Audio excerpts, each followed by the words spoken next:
Hello again, fellow audiophiles. I am Wave Theory, and another fun review today for you as we dive back into $600 headphone amps, and that is the Schiit, and I'm pretty sure it's pronounced Lyre Plus.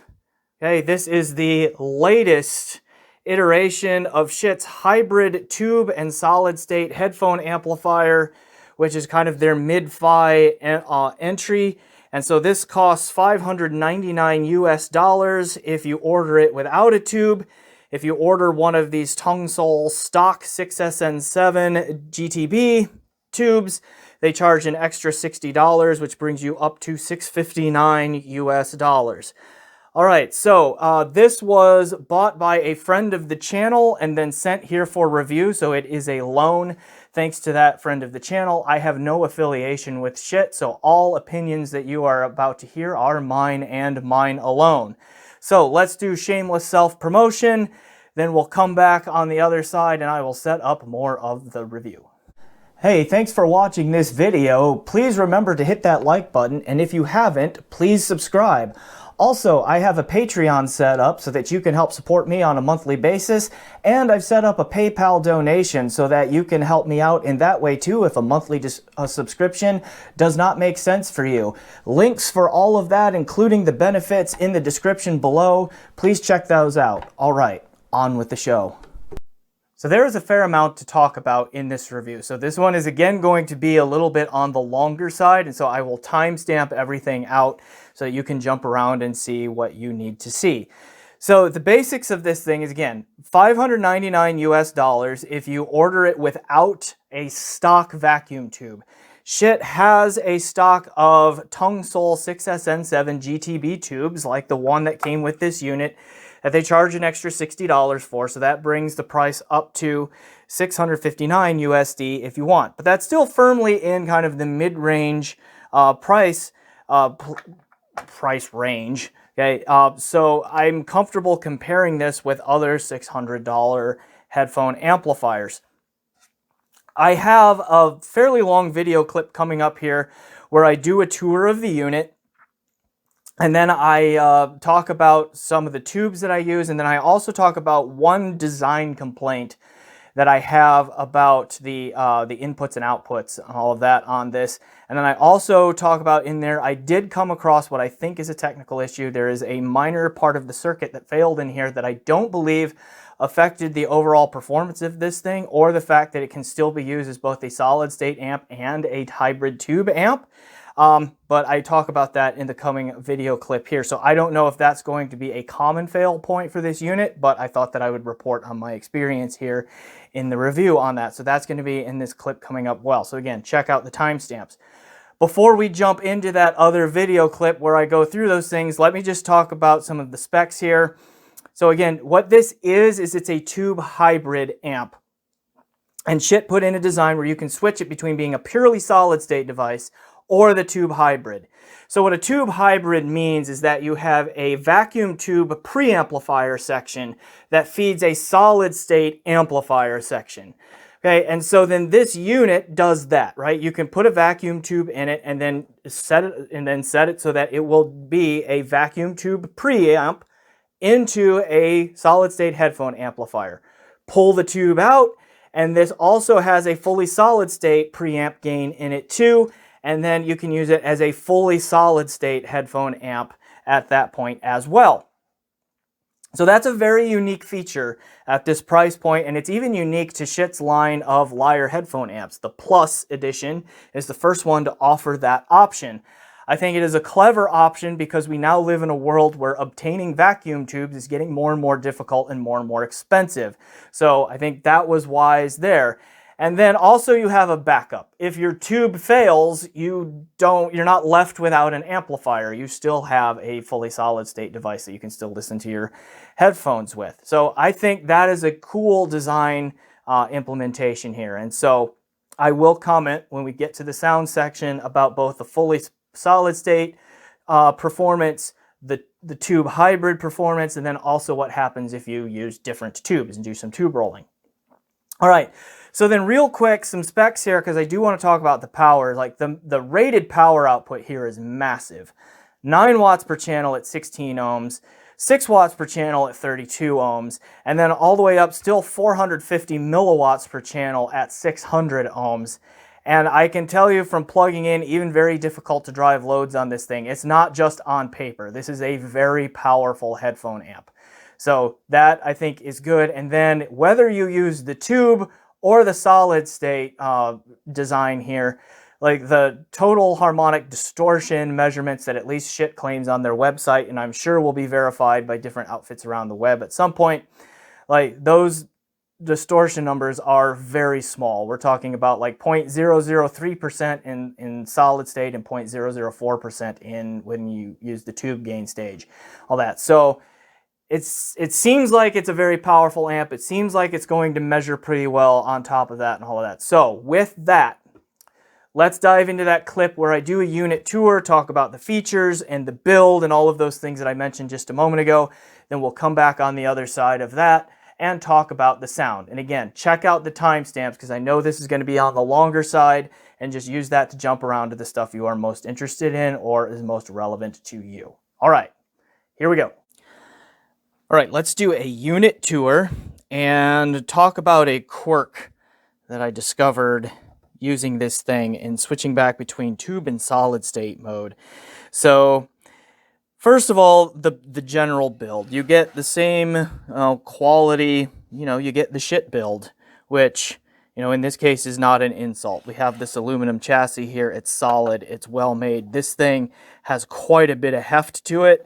And I can tell by holding it here that most of the weight is concentrated over here on the left side, as there is a pretty beefy power supply transformer in there. Okay, so yeah, well built. On the front panel here, we have the infrared sensor for the remote control, which is a good segue into the fact that it has a remote control.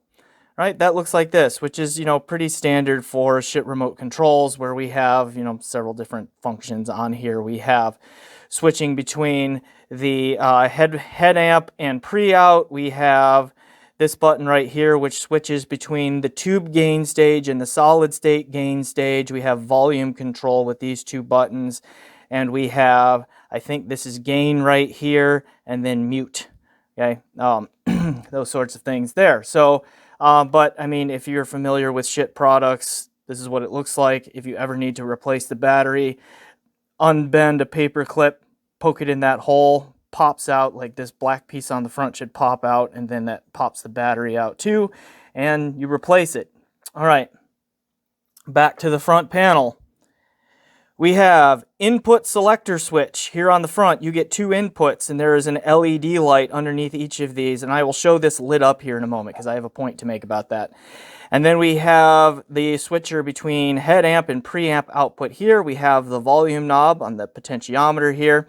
Then this indicator light right here. So again, we'll see this lit up. That actually looks a little bit better in the lighting. There's an LED indicator right here that tells you whether you are actually using the tube gain stage or the solid state transistor gain stage. Right? Then this button right here toggles between high and low gain, and when this light is on, you're in high gain. When it's off, you're in low gain. And then you have the standard 1/4 inch / 6.35 millimeter headphone output. So this is a single-ended amp, right? It's got lots of power output. I think it's rated at something like 6 watts per channel power output, which is pretty robust, but it is a single-ended device. Okay, top panel, right there. So right here, you see my reflection. Sorry about that. You're just going to have to deal with it, but you've already seen my face and you're still here, so I guess we're all right. Right? And then we just have this cool venting system here that goes around the tube, and this is made that you could just pop the tube right out, and there you see the tube socket, okay, and all of that fun stuff. All right, the tube that comes with it is a tongue sole 6S7 GTB tube. Schiit charges an additional $60 above the $599 stock price of the amp itself for this tube, but this is what you would call the stock tube Schiit has been selling these tongue sole tubes with their tube products for a good while now. I'm sure they had a stock of them. If it bothers you that they're made in Russia, I mean, I'm 100% positive that these were purchased before all of that became a problem. Schiit generally seems like a fairly socially aware company, so if that bothers you, just know that that's likely the case. Back to the remote control for one quick second. It is magnetic, okay? So it sticks right on the side there if you want. All right, makes it harder to lose and such. Okay, back panel. Power input here on the right. You still have the very shitty move of the power switch is in the back, okay? Schiit is just gonna shit. That's what they do.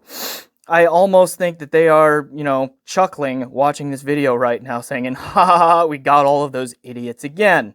The only way that's ever going to change is if we vote with our wallets and don't buy this, but the problem is the rest of their stuff is always so good.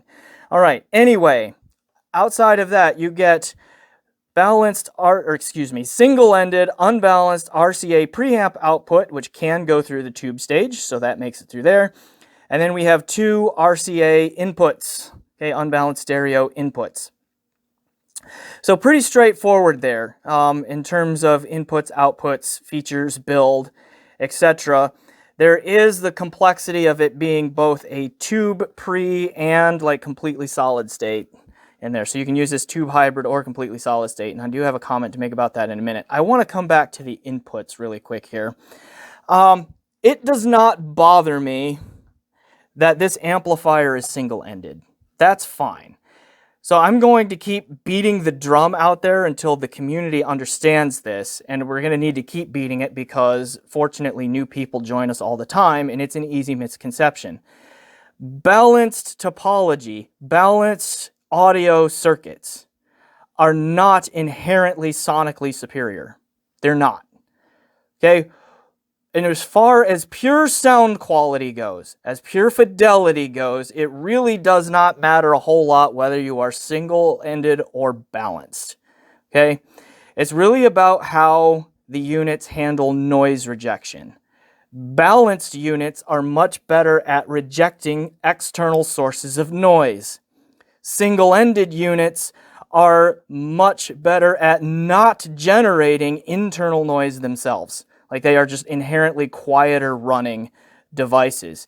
Now that is because balanced topologies require that you basically double everything because they're essentially dual mono, where you have completely separate amp stages or DAC stages or however you want to look at it for each channel, whereas single-ended runs both channels parallel on the same signal path.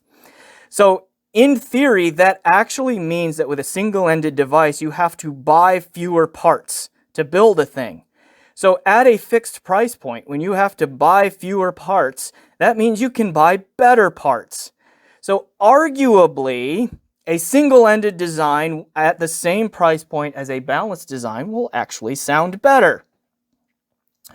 Now, does that always happen in practice? No. Right? Like there are some balanced designs that's the same price as single-ended designs that are going to outperform single-ended designs. It's going to happen. Okay? Again, we're just talking ideals here. Now, so it doesn't bother me in principle. Oops, sorry, bumped the camera. But it doesn't bother me in principle that this is a single-ended amp. What does bother me a little bit is that there are only single-ended inputs. To me, that is a little bit of a problem given the market context.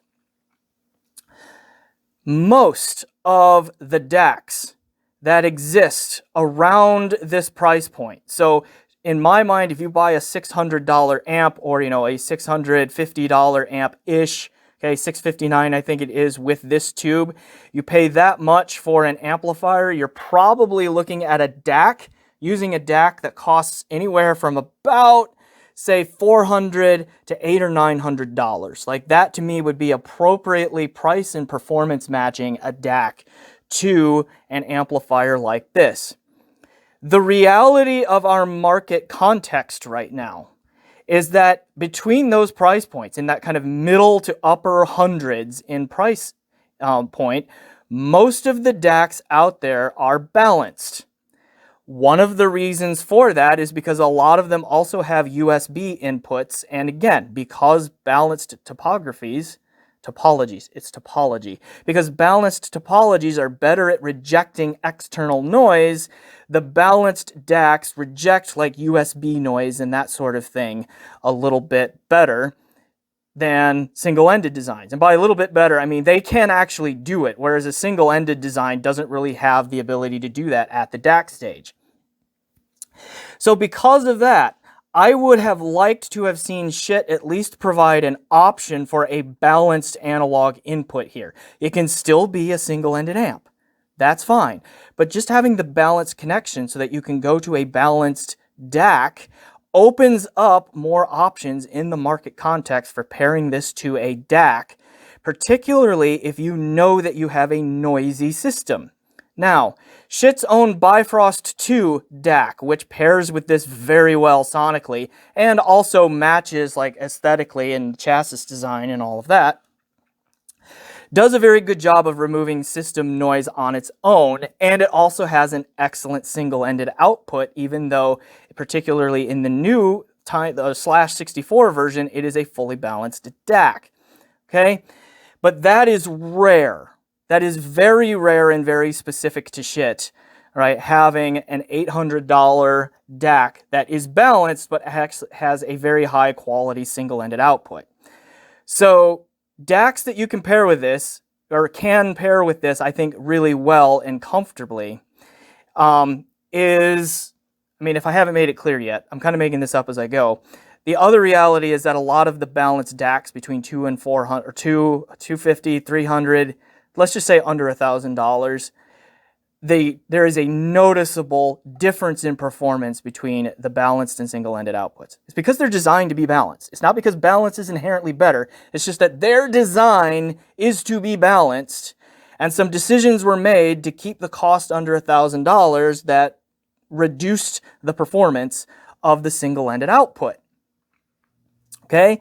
So there again, the lack of balanced analog input here, to me, is a mistake.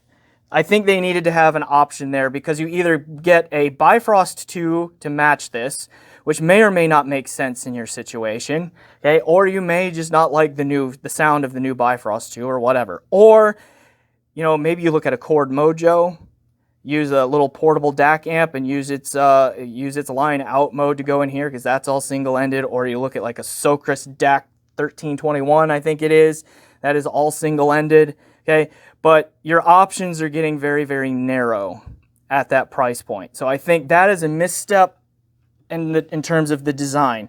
And the thing is like you look at the Lake People G111, both the Mark I and the Mark II, or the Rupert Neve RNHP, like there is precedent set for amps at this price to have balanced inputs but still be single-ended. Even Schiit's own Lokius equalizer has balanced inputs and outputs, but it has a circuit in it that does a really good job of converting balanced to single-ended. So Schiit has demonstrated they can do that, but it hasn't made it in here. Personally, I would rather see the second analog input not be here, and for Schiit to use their own design ethos of a modular system and have some sort of module back here somewhere where you have the choice of getting a second input that can be either RCA, XLR balanced, or like a phono input. Since they have, on some of their other gears, they have like a moving magnet phono cartridge that you can add in as a module. And since they have standardized chassis sizes on a lot of their gear, which makes complete sense, okay, that modular system could work with this. It could work with the Jotunheim. It could work with the Saga series of preamps. I mean, so that's at least 3 product lines that they could make that, that they could do that with and have the option of a balanced input. Again, not because balanced is by nature better, but because the reality of the market means you limit your options by having only single-ended inputs at this price. Okay, did I beat that dead horse enough? Probably. Let's get on with it. Okay, I'm going to power this on here because an issue popped up when I was testing tubes on this. So let's give it power. And then I have a DAC over here, so let me plug this in. RCA connections. Things are going to fall. Okay, there we go. Actually, let's bring the DAC over here. It's a Schiit Modius, by the way. Okay, here we go. All right. Let me show you how some of these lights turn on and what they mean. I think that will be relevant here in a moment. So, power it on. All right, input 1 selected. We see right here, this light is not on because a tube is plugged in, and so it is set to the tube gain stage at the, on the preamp level.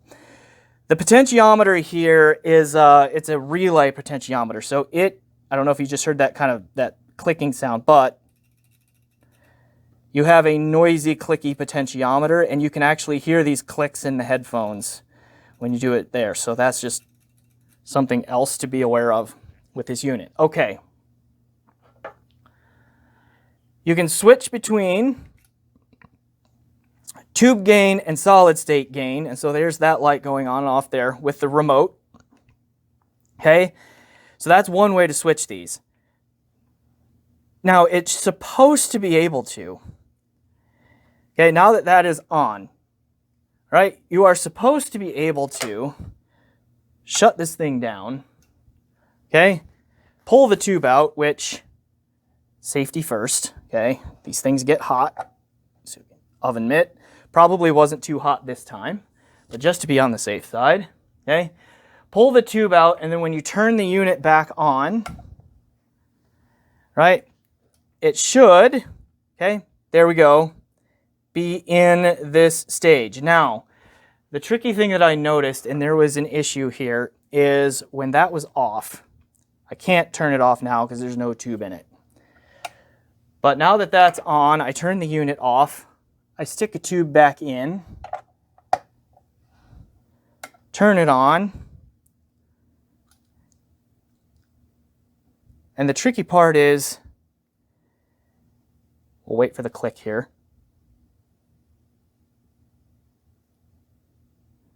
Waiting, waiting, waiting, waiting, waiting. There it goes, okay? There's a fair bit of warm-up time when you power this thing on, okay? Notice that tube is in, this light did not go off. So something in here with this unit went crazy, okay? And I noticed that when I was testing tubes and doing some tube rolling, that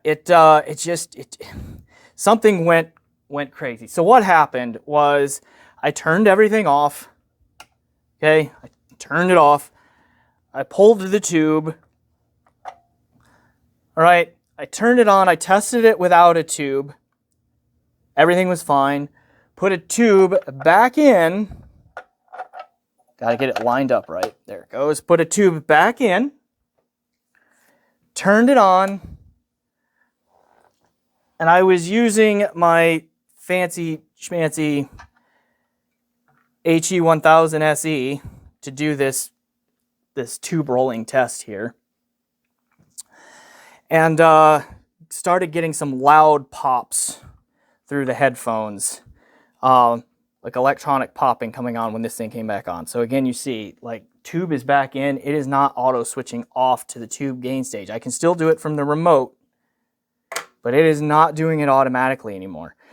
So I got some loud pops, heard them through the headphones, turned it off, turned it on again, and it was about to plug the $3,500 headphones back in when I was like, wait, idiot, you know these are popping. Do not plug your $3,500 headphone back in.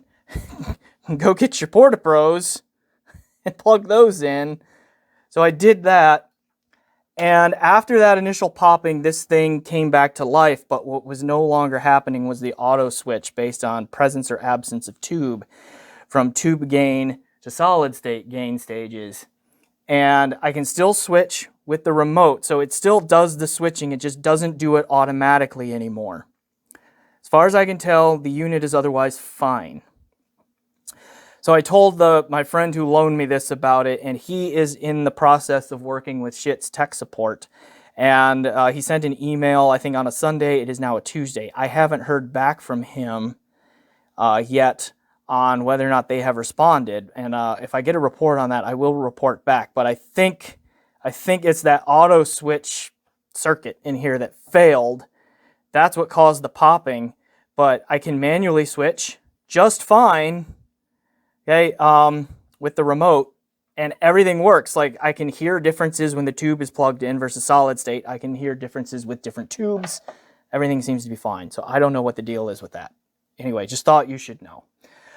Okay, so last thing I'll do here from this viewpoint is just show you the different tubes that I used. Okay, that's not very hot. We used the stock, okay, tongue-soled tube that you see here. I have this, I apologize, I forgot the name already. This is a PS Vane 6SN7, which is just a tube type on there. Why is my computer blinking at me? Okay, anyway, 6SN7 right here. I got a pair of these. Shut up. This computer's going nuts, and I actually don't want to play music now. So, sorry about those sounds. So got a pair of these for 140 bucks, I think, and they sell individually at about 80. So I will link below. So that's only like 20 bucks more than the stock tube. So I'll talk about that one in the sound section. Then, because I've had them around for a very long time, because I have a Schiit Saga and a Dark Voice before that, which used the 6SN7s, I have this old RCA something where it's worn off. It's an old Nas tube. Very high quality, clear top. Not exactly sure what it is, but I tried this one. And then I have this like 1945-ish, made in 1945, Sylvania VT231 tube and all that. And I really like this tube. This is the one that lives in my Schiit Saga.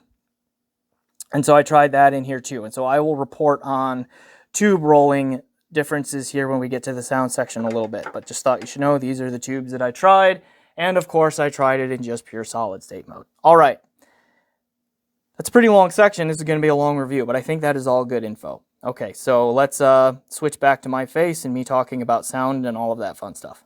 All right, hooray, let's talk about sound. Test gear real quick. I primarily used three different DACs on this amp. One would be Schiit's own Bifrost 2. Obviously, the single-ended output from that. I used my Cord Hugo 2 for a little bit as a DAC, and then I used the single-ended output of my Berkeley Alpha Series 2, which is connected to a Singer SU2 USB bridge, which is connected via USB to my desktop PC. All right, headphones used. I used a variety again. Low impedance dynamics, I used Focal Radiance, and I just got back my Hi-Fi-Min R10D, HE-R10D closeback, which was sent to John Masseria of JM Audio to get the OCD Extreme mod. That just came back, and I listened to that on this a little bit. So that's another low impedance dynamic. A bunch of new stuff came in while I was listening to this one, like the Utopias. Okay, so the OG Utopia got a little bit of time on here. I also used Mastrop Sennheiser HD6XX for a while, Beyer Dynamic DT880 600 ohm, Hi-Fi-Min HE1000 SE, Hi-Fi-Min HE6 SEV2, so hard to drive planar, and then very briefly a Hi-Fi-Min Susvara, just to test like how this does when it's pushed to the most the amp can take, basically. All right, so those were the headphones used. So I think a good variety in there of both headphone types and various sensitivities and all of that sort of stuff. Okay, into the sound. So in here is the Schiit house sound. Like all of the traits that Schiit has a reputation for having are in here. What do I mean by that? Well, you get good macro dynamics. There's a fair amount of punch, a fair amount of slam. There's a very snappy quality to the mid-range and all of that. So it's like snare drums and all that have a good, quick snap to them and that sort of thing. So the Schiit dynamic presentation is here. The spatial presentation is also very good. Whether you use solid state or the tubes, the soundstage, it has decent size. And I mentioned this in my Singer SA1 review, I think too, that what I'm picking up on is like with this new wave of $600 amps, the SA1, the Topping A90D, the Lake People G111 Mark II. Now this one, the soundstage size is pretty uniform, like not perfectly the same, but they have all just oddly kind of come out at about the same overall dimensions of perceived soundstage. But this one is at least in the better half of all of those in terms of its imaging and its separation. Places sounds very well, puts space between them very well. To me, that is another trait of the shithouse sound. They, by and large, at least in their budget and mid-fi levels, both DACs and amps, have generally been at or near the top amongst their competition in terms of the accuracy and realism to the imaging and the separation and the spatial aspects. Okay, so I think that is in here too.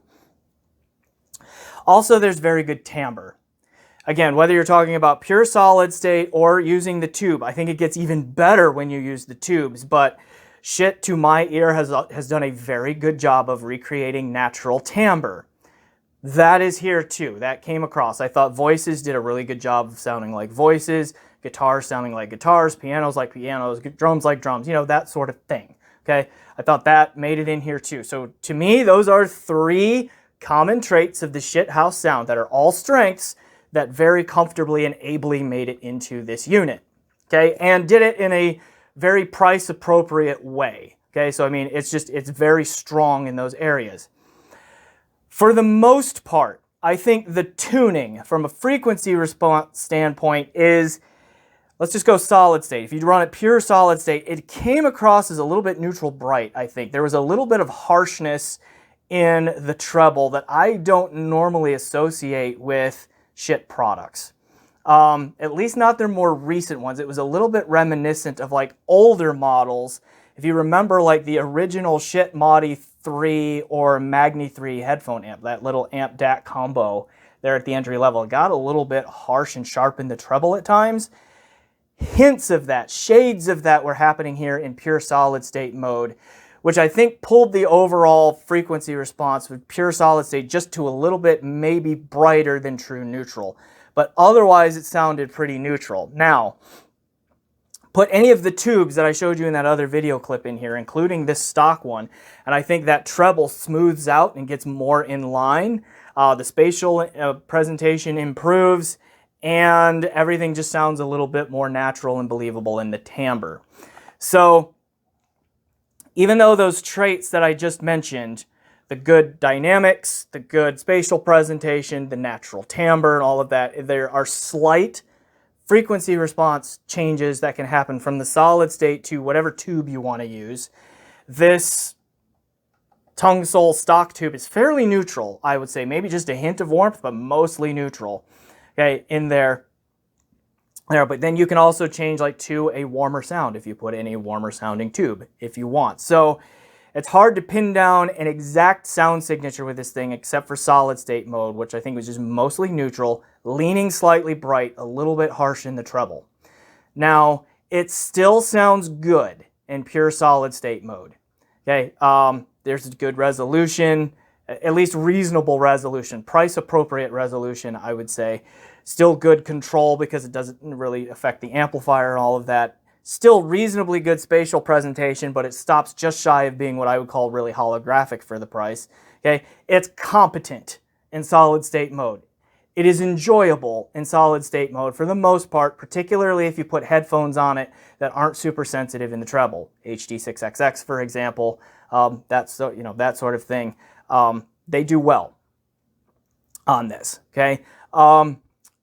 But you put a tube in it and everything gets just a little bit better. Even with this stock tube that they charge the $60 for, okay, you get a more holographic spatial presentation. You get more detail retrieval and resolution, like little subtle micro details, like room reverbs, ghost notes, the zizzy sound of bows being dragged across strings, like the mechanical sound of a piano being depressed, a piano key being depressed, like that kind of wooden, almost kind of soft melody sound, in addition to the tone of the chords and strings within the piano being struck. Like you can hear all of that come out a little bit better and a little bit clearer with just this stock tube.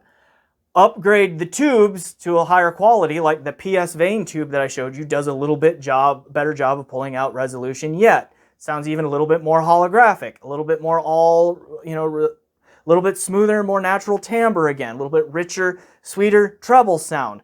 All of that, and like ditto, step up to that RCA that I showed you, more of that. The Sylvania VT231 that I showed you, more of that. So the resolution and the frequency response are fairly tube dependent on this. So there is definitely benefit to rolling tubes on all of that.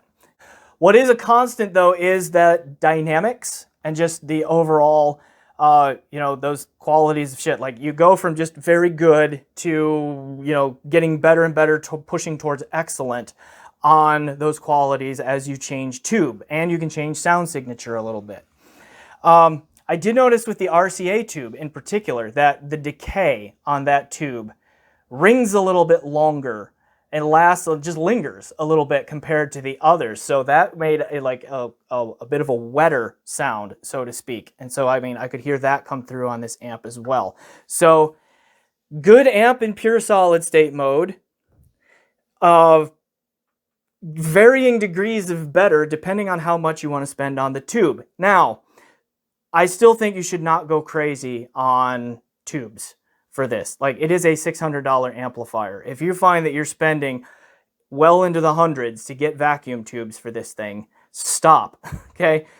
Save all of that money and just get a better tube amp. Step up to like an LTA or a Quicksilver, KN-HA1A Mark II, things like that if you're going to start spending that much money on tubes, right? But you do get to fine-tune and improve your experience with tube rolling. Right, so, overall, coming back to the power, handled HE6 SE V2 pretty well. So I think this is a good pairing with the HE6 SE V2, which might be a relief to some because, $659 with the tube plus, when Adorama runs that deal on the HE6 SE V2, that's a really good sounding combo. That is a really good sounding combo. And you're coming out at $1,100 there. So, that's pretty tempting, I would say. Okay. It does handle Susvara pretty well, but if you have a Susvara, spend more than this on an amp, please. Okay. Just do it. You'll thank me. Okay. Your wallet won't, your ears will. Okay. But yeah, it's got the power. So it's very flexible in terms of what headphones it can drive. It's quiet. Has a quiet noise, almost absent noise floor, that sort of thing. And I'm pretty impressed with this unit. So when we talk comparisons, again, we're getting close. I have shown you in previous videos that I have all of those other $600 amps on hand. I have the Singer SA1, which I just did the DC offset jumper mod for. And so that video will be coming out very soon. And then I have the Topping A90D still on hand. I have the Lake People G111 Mark II still on hand. Okay, reviews for all of those that I have reviewed are in the description below. So I'm just going to beg for your patience in terms of the overall comparison with those other products there. But I am going to let out a little bit of a spoiler here that this one is at least in the upper half of the performance in pretty much every metric. Resolution, timbre, spatial presentation, dynamics, overall speed, okay, and that sort of thing. So I think it's going to compare very favorably. It's going to be between this one and one other, which if you've been watching my reviews, you can guess which one it is. It's going to be very hard to find daylight between this one and that other one, but I will try to do so in the upcoming comparison that is happening very soon, okay? So other than that, really the only complaints that I have about this amp, I mentioned in that long video where I talked about, or the long clip where I talked about the make and the build and all of that kind of stuff, is the fact that there's just no balanced input. I think not having a balanced input here hurts its flexibility within the market. Because again, you either have to buy a single-ended DAC at the price point or get the Schiit Bifrost 2. Those are your options, and there are not a ton of single-ended only DACs anywhere near this price. So that is something to keep in mind. A little bit more care of assembling a system is needed if you were to go this route. Then this unit had the failure of that auto switch between tube and solid state modes, which I don't know if that's going to be a common fail point. It seems like it might be, because otherwise the unit seems to work just fine. Like, I noticed no ill sonic effects after that happened, and I can still switch between the tube and the solid state stages manually. Okay, but those would be my two complaints, really. Other than that, I think it is a really solid headphone amp.